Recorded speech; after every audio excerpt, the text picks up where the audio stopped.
நபித்தோழர்கள் கேட்கிறார்கள் ரசூலுல்லாஹ் மரணிப்பதற்கு முன்னால், யா ரசூலல்லாஹ், நீங்கள் உயிரோடி வாழும் பொழுது நாங்கள் உங்களுக்கு சலாம் சொல்கிறோம், நாங்கள் உங்களுக்கு ஸலவாத்து சொல்கிறோம், நீங்கள் மரணித்ததற்கு பிறகுமா நாங்கள் சொல்லக்கூடிய அந்த ஸலாத்தை அல்லாஹ் எத்தி வைப்பான்?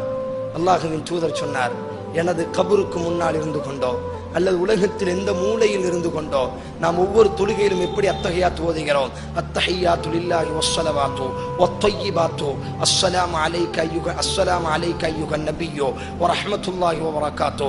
யா அல்லாஹ், உனது நபி அஸ்ஸலாமு அலைக அய்யுஹன் நபி, ஓ நபியே உங்களின் மீது நாங்கள் சலாம் சொல்கிறோம். அல்லாஹ்வின் தூதர் சொன்னார்கள், உலகத்தில் எந்த மூலையில் அமர்ந்து கொண்டு என் மீது நீங்கள் சலாம் சொன்னாலும், என் மீது நீங்கள் ஸலவாத்து சொன்னாலும், இதற்காக வேண்டியே அல்லாஹ் சில வானவர்களை ஏற்பாடு செய்திருக்கிறான். அந்த வானவர்கள் அந்த சலாமையும் ஸலவாத்தையும் சுமந்து வந்து, ஃபுலான் இப்னு ஃபுலான், இன்னாரினுடைய மகன் இன்னார், யா ரசூலல்லாஹ் உங்கள் மீது சலாம் சொன்னார், உங்கள் மீது ஸலவாத்து சொன்னார். அல்லாஹ்வின் தூதர் சொன்னார்கள், உலகத்தில் எந்த இடத்தில் இருந்தாலும் இந்த சிறப்பே, எனது கபருக்கு நேராக நின்று எனக்கு சலாம் சொன்னால் நான் பார்க்கிறேன், அந்த நேரத்தில் அல்லாஹ் எனக்கு உயிரை மீட்டுவான்.